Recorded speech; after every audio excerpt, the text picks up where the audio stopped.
Welcome to a new aviation wellness episode by Pilot Technica. Today, our deep dive is into an absolutely essential subject for everyone in aviation, and it really prompts a core question for you, our listener. Are you truly fueling your body? I mean, really thinking about what you need to meet the incredible demands of your profession. Who's responsible for those critical nutritional choices? Because, well, ultimately, you are the one in charge of your health, your performance, and, your career longevity. That's exactly right. Our mission here in this deep dive is really to equip you with actionable insights. These are gleaned from some groundbreaking research on dietary and nutrition interventions. The goal isn't just like talking about food, it's to support your optimal health by ensuring your body gets precisely what it needs, and just as importantly, nothing it doesn't, all in the right proportions. Think of it maybe like calibrating an aircraft's weight and balance.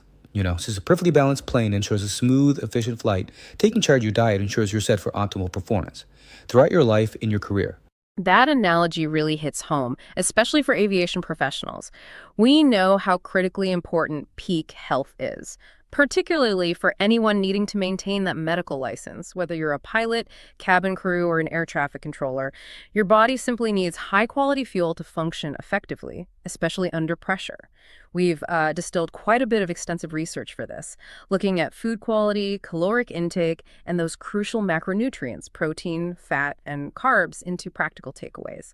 Now, while the research sometimes presents differing views, and we'll get into that, we've focused on what's adaptable and, well, immensely valuable for your unique lifestyle. Exactly. Our core belief is that everyone, truly everyone, regardless of their current dietary preferences, can benefit from this scientifically founded knowledge. And the beauty here is that it's not theoretical, It's knowledge you can put into practice in your daily life, maybe starting today, to genuinely upgrade your well-being. Okay, so let's unpack this a bit.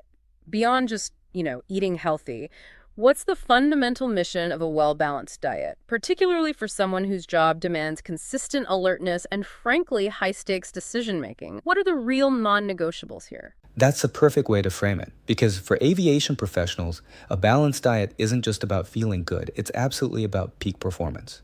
We've identified 5 primary goals, really.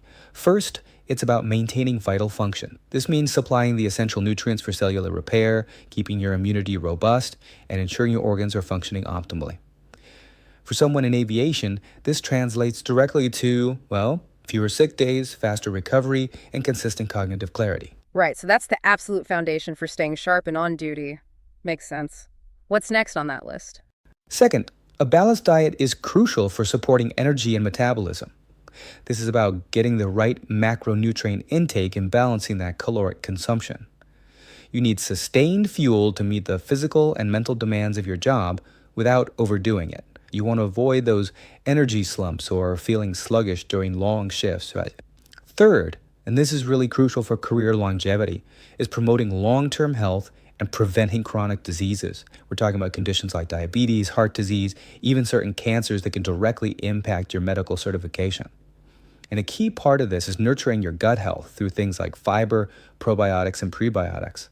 A healthy gut means a stronger immune system and better nutrient absorption, which is vital when you're constantly exposed to new environments. Yeah, gut health is definitely having a moment, and it sounds like for very good reason. And speaking of the brain, what about mental health? That's just paramount in aviation. It absolutely is. So our fourth goal is maintaining mental health.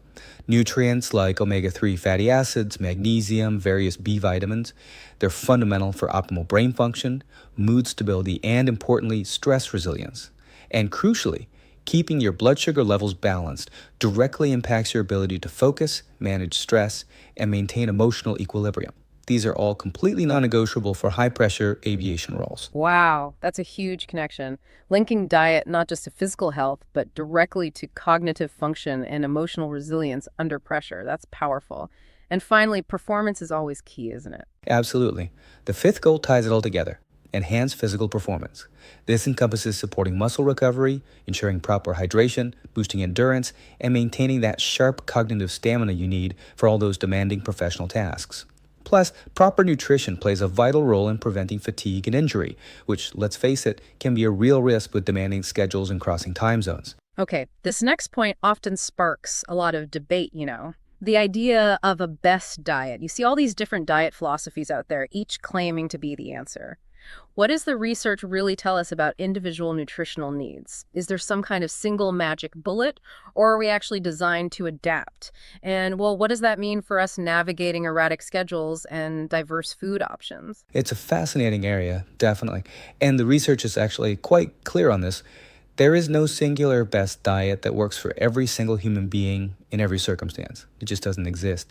Our bodies are remarkably resilient. They're capable of adapting to incredibly diverse conditions, and this adaptability is really key. That's a strong statement. Can you give us some compelling examples of this adaptability, like real world examples? Certainly. Consider the Carahumara Indians. They're celebrated for their incredible ultramarathon running abilities, their traditional diet. Primarily corn and beans, very, very high in carbohydrates. Now, in stark contrast, you have the Alaskan Inuits. Traditionally, they relied heavily on things like whale blubber and polar bear meat, making their diet incredibly rich in fats. Wow, polar opposites almost. Exactly. And what's truly fascinating is that both groups thrived on these vastly different yet traditional diets. Among those who really adhered to their local indigenous diets, there was virtually no diabetes, no heart disease, and no cancer. So completely different approaches, but the same impressive health outcomes as long as it was traditional and crucially unprocessed food. Precisely. Michael Pollan, in his book The Omnivore's Dilemma, captures this perfectly.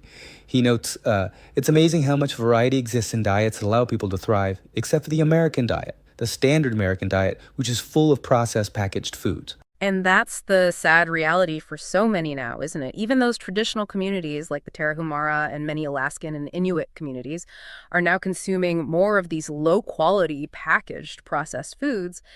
It feels like the world is converging on this unhealthy diet, mainly because it's convenient, it's inexpensive, it's readily available, and let's be honest, often engineered to be addictively tasty. That seems like the real problem, maybe more than whether you eat more carbs or more fat. It absolutely is. This global shift towards ultra-processed foods really highlights how incredibly resilient our bodies can be, but also their limits. When we talk about diet and nutrition, it's this complex interplay of macronutrients, micronutrients, calories, and critically, how the food was sourced and processed. That last part is huge. Right. It's clear that those traditional diets thrived on whole, unprocessed foods. And when we talk about what makes those foods so powerful, we really need to understand the fundamental building blocks. So let's talk about the fuel types. Protein, fat, and carbs. We all know the names. But what's the real story about how these impact, say, a 16-hour duty day or staying alert through a red eye? Great question. Macronutrients are, well, simply the main substances we consume that provide energy and the building material for our bodies. There are three primary types: carbohydrates, fats, and proteins. And it's important to remember, most foods you eat actually contain all three, just in different proportions. Let's start with carbohydrates, or sugars. They're your body's primary kind of preferred energy source. And some tissues, like your brain, are heavily dependent on glucose from carbs for proper functioning. When you eat them, your blood sugar rises, which then triggers insulin to help your cells absorb that glucose for energy or storage. Okay, sounds straightforward. It is. But the issue arises with excessive intake, especially of refined carbohydrates. Think white bread, sugary drinks, pastries. In the short term, you experience those frustrating energy dips, irritability, intense cravings. And long term, overconsumption can lead to weight gain, obesity, and insulin resistance, as your body stores that excess glucose as fat. For an aviation professional, these blood sugar roller coasters can mean compromised focus and fatigue exactly when you can least afford it. Okay, so managing the type and amount of carbs is crucial. Then there are fats. They often get a bad rap, but they're absolutely essential, aren't they? Absolutely essential. Fats, or lipids, are your body's most concentrated energy source, providing nearly double the energy per gram compared to carbs or protein. That's 9 calories per gram. They're crucial for building cell membranes, absorbing fat-soluble vitamins like A, D, E, and K, and producing hormones. Think of healthy fats like omega-3s found in fatty fish, or monounsaturated fats from avocados and olive oil as the long-burning fuel. They support sustained focus, brain health, and crucially, they help regulate inflammation. So not all fats are created equal then? Not at all. On the flip side, you have unhealthy fats like trans fats, often found in processed foods, and excessive amounts of certain saturated fats. These can actually increase inflammation and raise LDL, impacting your cardiovascular health and potentially your medical certificate down the line. That distinction between healthy and unhealthy fats is definitely key. Okay, what about proteins? They're always highlighted for building muscle, but what's the bigger picture? Proteins are fundamental. They are essential for building and repairing virtually every structure in your body: muscles, bones, skin, hair. When you consume protein, your body breaks it down into amino acids.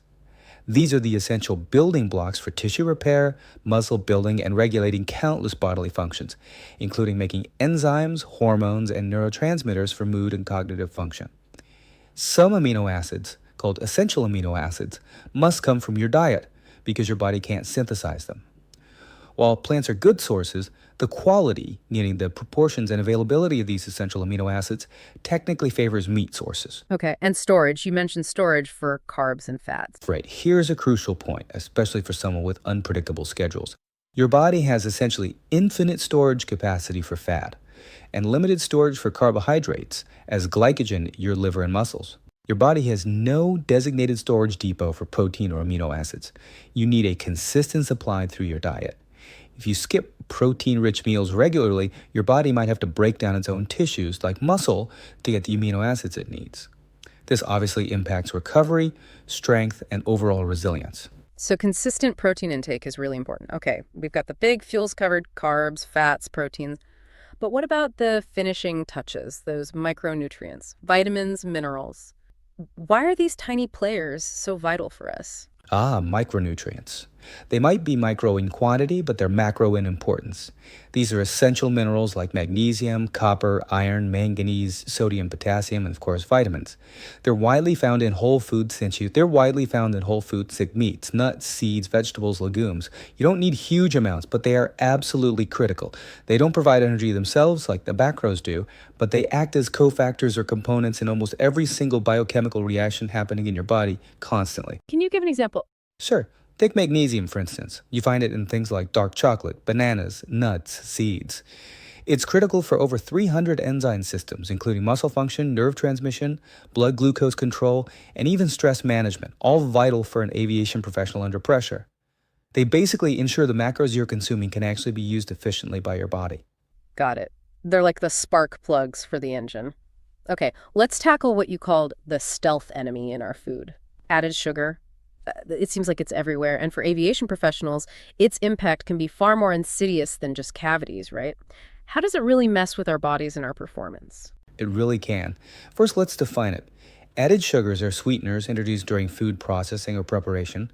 They're distinct from the natural sugars you find in whole fruit or milk. We're talking about table sugar, high fructose corn syrup, honey, agave syrup, even fruit juice concentrates when they're used as sweeteners. Regular consumption has, well, at least 6 major negative impacts. First, as we touched on with carbs, those rapid blood sugar spikes and crashes. Right, the energy roller coaster. Exactly, you get that quick energy rush, but it's followed by a dive, leading to fatigue, irritability, and intense cravings. Not ideal for maintaining focus during critical phases of flight. Second, increased fat storage. Your body is very efficient at converting excess glucose from sugar into fat, particularly visceral fat, the kind that accumulates around your organs. This is strongly linked to metabolic syndrome and chronic diseases. Third, brain chemistry disruption. Sugar stimulates dopamine release in the brain, similar to some drugs, reinforcing cravings and potentially leading to addictive-like eating behaviors. It makes you want more. Fourth is the direct impact of tooth decay, as bacteria in your mouth feed on sugar and produce acid that erodes enamel. Fifth, cardiovascular risk. High sugar intake is consistently associated with elevated triglycerides, inflammation, high blood pressure, and an increased risk of heart disease. And finally, number 6 is insulin resistance. Over time, constantly bombarding your system with sugar makes your cells less responsive to insulin. This paves the way for type 2 diabetes, a condition that can, unfortunately, quickly jeopardize your medical certificate. It's actually incredible how much harm something so common, so pervasive can do. Okay, so where are these added sugars often hidden? Because sometimes you think you're making a good choice, but it turns out to be loaded with the stuff. They are masters of disguise. You're right. Common culprits include obvious ones like beverages, sodas, energy drinks, sweetened coffees, and teas, but also less obvious ones. Think condiments. Ketchup BBQ sauce. Many salad dressings are packed with sugar. Snacks too. Granola bars, flavored yogurts, cookies, crackers. Even breakfast foods like Manny cereals, instant oatmeal packets, pancakes, and muffins. And don't forget processed meals, things like pasta sauces, frozen dinners.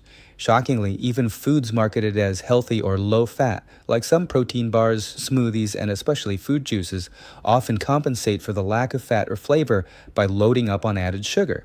You really have to become a diligent label reader. Look for words ending in ooze, like fructose, sucrose, dextrose, or things like syrup, nectar, concentrate. That's crucial advice. Okay, so after exploring all of this, the macros, the micros, the sugar issue, the adaptability of humans, we arrive back at the million-dollar question. Is there a best diet for humans, especially for those of us trying to stay fit for duty and maintain that all-important medical certificate? Right. And given everything we've discussed, the answer is, perhaps frustratingly, still no. There is no single magic recipe or one-size-fits-all best diet. It just doesn't align with our biology or history. Historically, remember, human food was defined by what was locally grown, hunted, harvested. It was overwhelmingly unprocessed and seasonal. We saw evidence of people thriving on vastly different traditional diets, high carb, high fat, as long as the food was real. Today, you'll hear compelling stories, personal anecdotes from individuals who maybe tried one approach, like strict veganism, perhaps experienced some health issues, and then transitioned to a diet including meat and fat with really positive results for them. Conversely, you'll hear from others who primarily ate meat and fat, switched to a low-fat, whole-food, plant-based approach, and also saw significant health improvements. It's really difficult to look someone in the eye who is thriving on a vastly different approach and say, well, you're wrong, you're lying. They found what worked for them after their own experimentation. So personal experience and finding what works individually is key. It is. But while individual experimentation is important, the strongest body of research points towards a common theme. It indicates that a healthy omnivore approach, which is essentially a whole food, plant-based diet that intelligently includes moderate amounts of high-quality animal products like eggs, meat, fish, and maybe some dairy, can significantly enhance health and longevity for many people. But here's the critical part. To determine if your chosen diet is truly beneficial for you, it's absolutely essential to regularly monitor your biomarkers. What kind of biomarkers? Things like your cholesterol levels, HDL, LDL, triglycerides, blood glucose, uric acid, and key inflammatory markers like C-reactive protein. You need to track these and adjust your diet accordingly, ideally with professional guidance. Because honestly, if you cannot measure these factors, you cannot truly control them. That makes perfect sense. Data-driven decisions about your own body. And the problem with processed foods isn't just the added sugar, right? You mentioned other additives earlier. Exactly. Beyond the sugar overload, ultra-processed foods are often laden with other things: artificial dyes, binders, emulsifiers, gelling agents, artificial colorants. Many of these serve a purely cosmetic purpose. Think about bottled salad dressing. If you saw the oil and vinegar separated on the shelf, you probably wouldn't buy it, right? So manufacturers use emulsifiers and sometimes dyes to make it look appealingly uniform and stable. These additives enhance appearance, texture, shelf life, and aroma, but they rarely provide any actual nourishment. It makes you question the whole system. It really does. It makes you wonder if our modern food system has, in some ways, gone too far. It's remarkable for making inexpensive, incredibly shelf-stable food widely accessible, 24/7. But it leads to a provocative thought. Pests, insects and rodents, often avoid consuming these long shelf-life, ultra-processed foods. It's like they perceive a lack of nutritional value. If the pests won't eat it, maybe we should pause and think twice too. That is quite a thought. Okay, let's shift gears slightly to another fundamental concept. Energy balance. We all hear about calories in, calories out. But for an aviation professional with highly variable energy demands, long periods of sitting followed by sudden high-stress situations, how do we really think about energy intake versus energy burn in a practical way? That's a great question, and the variability is key. Think of your body, again, as this dynamic energy system, much like that well-calibrated aircraft we talked about. The whole relationship between calorie intake and calorie burn revolves around energy balance. How much fuel you consume versus how much fuel you expend to stay airborne and perform your duties. The calories we take in obviously come from food and drinks. Your body extracts energy from carbohydrates, proteins, and fats. These calories are then used for immediate energy needs, for building and repairing tissues, and for storing any excess primarily as fat or a smaller amount as glycogen for later use. Okay, that's the calories in part. What about calories out? Where does the energy go? Right. Your body burns calories through three primary channels.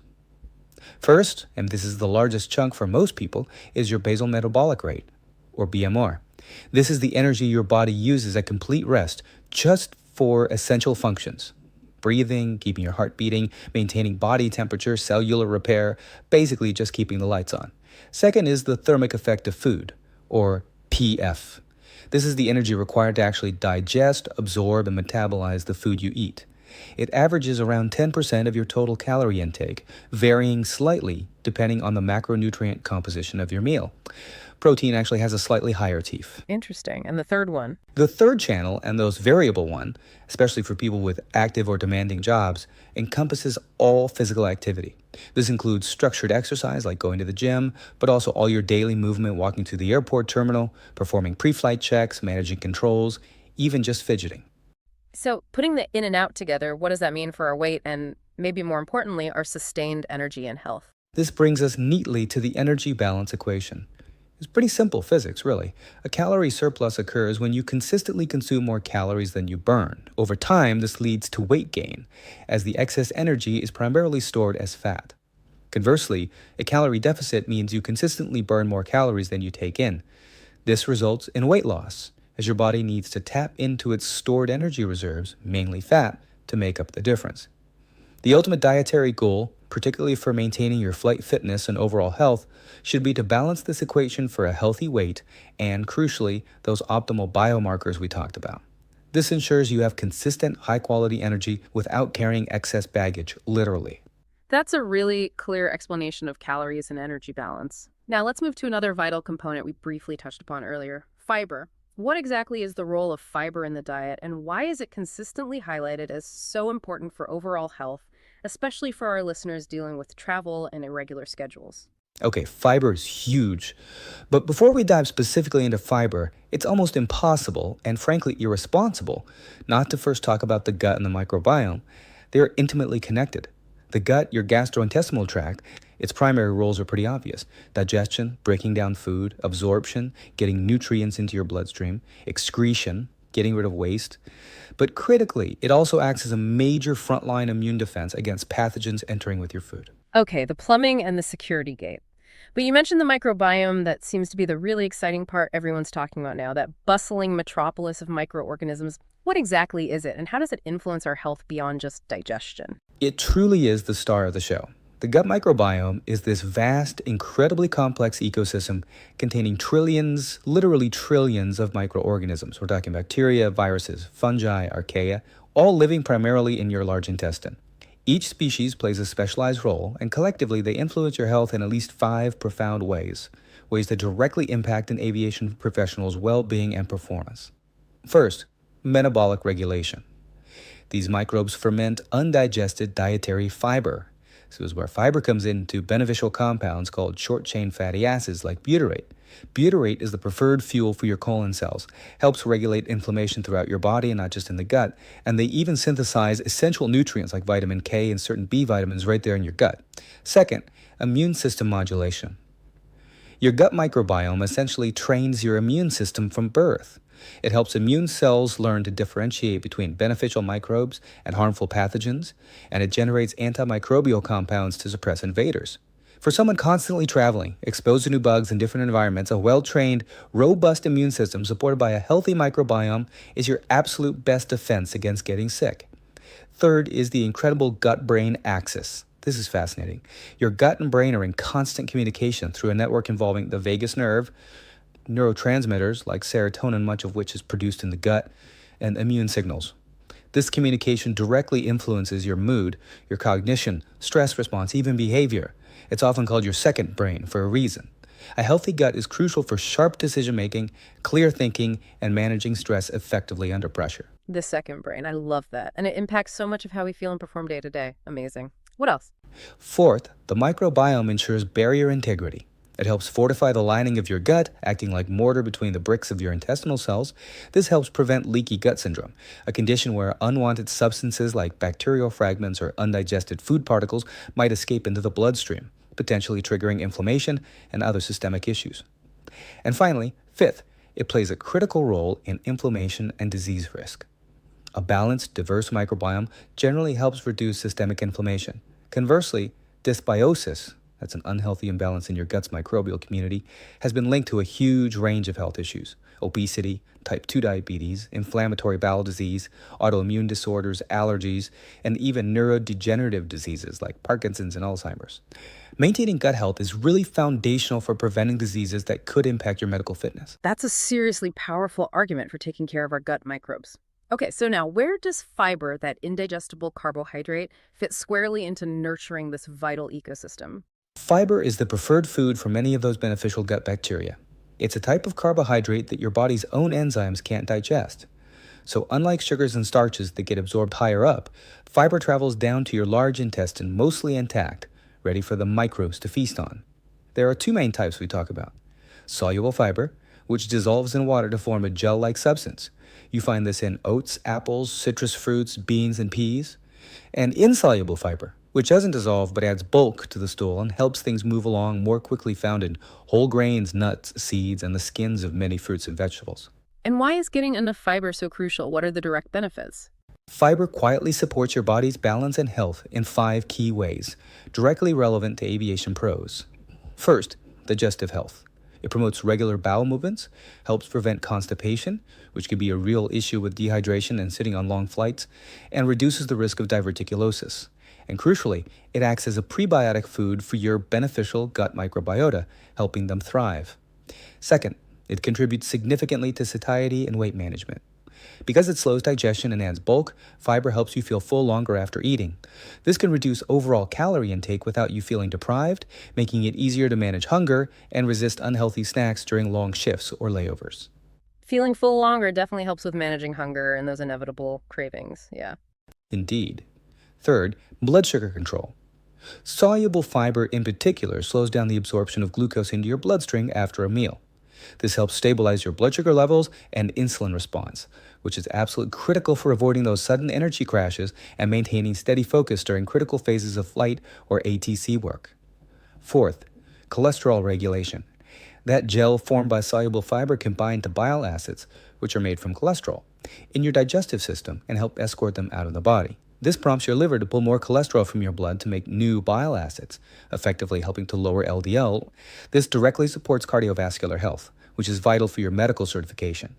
And fifth, though perhaps less direct, fiber aids in detoxification and hormonal balance simply by helping your body efficiently eliminate waste products, including excess hormones like estrogen, contributing to overall systemic well-being. Okay, this is absolutely where the rubber meets the runway for our listeners. We've covered the science, the why, but we know the real world challenges. Extremely limited time, bizarre schedules that mess with eating patterns, those notorious airport food traps, jet lag throwing everything off, and often just uninspiring or unhealthy food options readily available. How do we take all this fantastic knowledge about macros, micros, sugar, fiber, the microbiome, and turn it into practical, truly actionable steps for a pilot, a member of cabin crew, or an air traffic controller who's constantly on the go? What can they actually do? It is a significant challenge, no doubt about it. But overcoming it is possible and crucial. You're right, it's often incredibly difficult to find high-quality, nourishing food at airports or even on planes. The default options are heavily skewed towards processed foods, loaded with added sugars and unhealthy fats. Most standard in-flight meals, for example, tend to be surprisingly high in calories, anywhere from 375 to over 700 calories isn't uncommon, but sadly low in essential nutrients. They're often very high in sodium, which contributes to dehydration and that awful bloating feeling. Critically, they usually lack sufficient fiber and water-rich components like fresh vegetables, negatively impacting digestion and overall health. And you often don't even know what's in them. There's a significant transparency gap. Very few airlines provide comprehensive nutritional breakdowns for their standard meals, making informed choices almost impossible. And let's be honest, even when people say they want healthier options, the stress and fatigue of travel often lead them right back to familiar, convenient comfort foods. Plus, you've got meal timing issues, jet lag disrupting circadian rhythms, messing with hunger cues, and increasing fatigue, making it even harder to make good choices. This often leaves people feeling like victims of their circumstances, feeling like they have no control. But you do have the power to change this narrative. Here's what's crucial, and these are actionable steps. 1. Plan your meals well in advance. This isn't just about deciding what to eat, but consciously allocating the time and mental energy before your trip or shift to consider your future meals. This proactive approach significantly reduces stress and ensures you're not caught off guard, forced to grab whatever junk is available. 2. Become engaged in cooking, even simply. Look, you don't need to become a gourmet chef overnight. It's about returning to interacting with your food in the healthier way, reducing your reliance on those ultra-processed meals and snacks. Even simple meal prepping at home. Cooking a batch of chicken breasts, roasting some vegetables, hard boiling eggs for your next trip can make a massive difference. Pack them in portable containers. So taking back some control by preparing things yourself. 3. Make strategic airport choices. Instead of defaulting to the food court, Cinnabon, or burger joint, actively seek out fresher options. For salads, ask for dressing on the side, plain yogurt with fruit, grilled lean proteins if available, maybe a smoothie made with whole fruits and not just juice syrup. Many airports are getting better, offering healthier quick service spots. And don't be afraid to ask for modifications. Hold the sauce, add extra vegetables, get grilled instead of fried. 4. Master layover meal prep and resources. If you have a longer layover, try to utilize your hotel kitchen if possible, or find a local grocery store. Stock up on healthy staples. Always pack portable, non-perishable healthy snacks in your flight bag. Things like nuts, seeds, whole grain crackers, fruit that travels well like apples or bananas. Maybe even do a quick search for local healthy eateries near your hotel before you land. Good planning again. 5. Hydration is absolutely paramount. And it's not just about water, though that's key. Consider electrolyte balance, especially on long dehydrating flights. You can use electrolyte powders or tablets. Critically, avoid sugary sodas and excessive caffeine, which can further dehydrate you and mess with your sleep. And 6, take control of airline catering where possible. Many airlines do offer special meals, low fat, low sodium, vegetarian, etc., if you request them in advance. Also, consider bringing your own additions to supplement airline meals. Maybe a small side salad you bought in the terminal, an extra piece of fruit, or even a small container of your home-cooked lean protein. And here's a stern but necessary warning. If you neglect your diet now, thinking you'll deal with it later, you may unfortunately find yourself spending significant time and money down the road at the doctor's office, seeking treatment for preventable metabolic diseases like type 2 diabetes, hypertension, high cholesterol, caused largely by years of poor quality food intake. These are precisely the conditions that can jeopardize your medical certificate and, by extension, your entire career. You deserve a healthy, functional body. Believe me, even on tight budgets and schedules, you can enjoy exceptionally high quality and delicious meals in reasonable portions. There is so much inspiration out there, healthy recipes, cooking ideas, readily available on social media platforms, websites, everywhere. Please, don't allow circumstances, convenience, or other people to determine what you will eat. Take charge. You deserve to have a healthy body that supports your demanding career. That's a really powerful call to action and just packed with practical, actionable advice. Thank you. So, to crystallize all of this into a clear roadmap for healthy eating that our listeners can start implementing, what would you say are your top non-negotiable best practices for aviation professionals looking to maintain a high nutritional value diet? Okay, let's boil it down to 6 key best practices. Think of these as your flight plan for nutritional success. First, and this might sound basic, but it's often overlooked, seek professional nutrition advice. Unless you happen to be a registered dietitian or a certified nutrition specialist yourself, it's really essential to consult one. They can provide evidence-based, personalized guidance tailored specifically to your unique characteristics, your age, gender, daily activity levels, which vary hugely in aviation, your current biomarkers, and your personal health goals. For instance, someone showing signs of insulin resistance might genuinely benefit from a well-formulated low-carbohydrate diet, whereas a standard high-carb, low-fat diet could potentially pose problems for them, especially if they have a genetic predisposition. Personalized guidance is truly invaluable here. Second, and we keep coming back to this because it's so critical, monitor your biomarkers. As we've emphasized, you need to keep a close eye on key indicators like your cholesterol panel, HDL, LDL total, triglycerides, fasting blood glucose, and maybe HbA1c, uric acid levels, and important inflammatory markers like hsCRP, high sensitivity C-reactive protein. Track these regularly and adjust your diet based on the results. Again, ideally working with that professional. Remember the mantra, if you cannot measure these factors, you simply cannot effectively control them. Right. It's about making data-driven dietary decisions for your own body, not just following trends or guesswork. Makes total sense. Blindly following a diet trend, say keto, without monitoring, could inadvertently send your LDL cholesterol through the roof due to high saturated fat intake, increase inflammation, and raise your cardiovascular risk, the exact opposite of what you want. This underscores the absolute necessity of professional guidance and biomarker monitoring. Third best practice.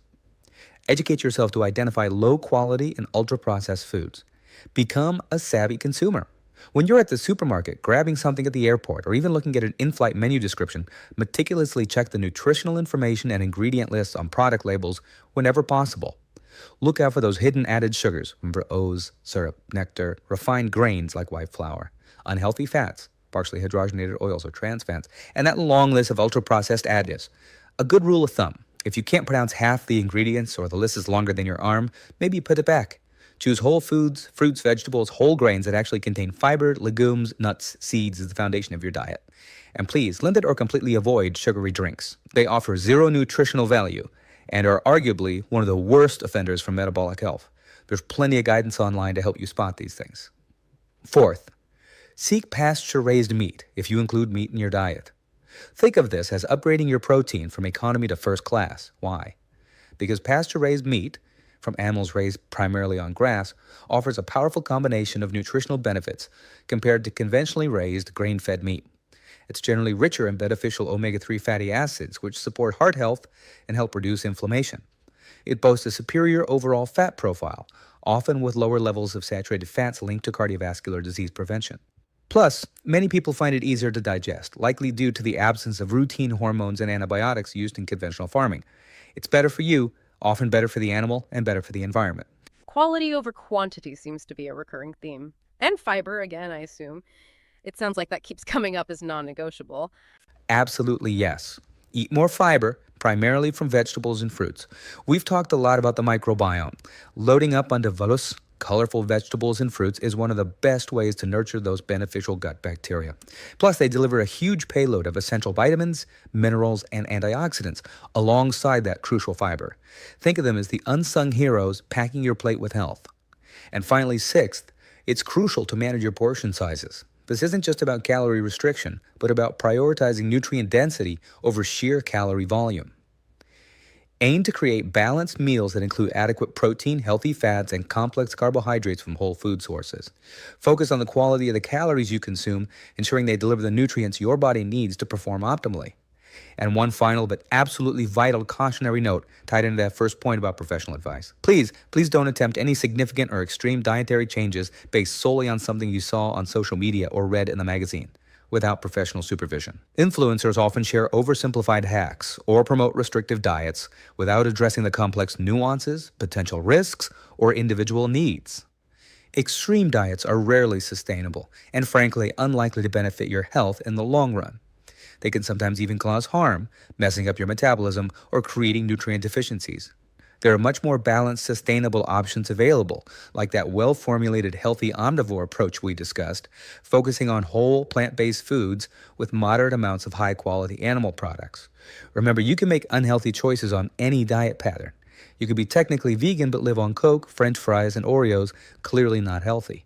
Conversely, a poorly planned keto diet might be very high in processed fats, low in fiber, and lack sufficient protein from diverse sources, which can also be harmful if not managed carefully and monitored. The key is always quality, balance, personalization, and professional guidance when making big changes. That's such an important point about avoiding extremes and seeking proper guidance. So reflecting on everything we've discussed, what does this all really mean for us? It seems to highlight our modern society's tendency to perhaps eat in excess, often prioritizing convenience and taste over genuine quality, doesn't it?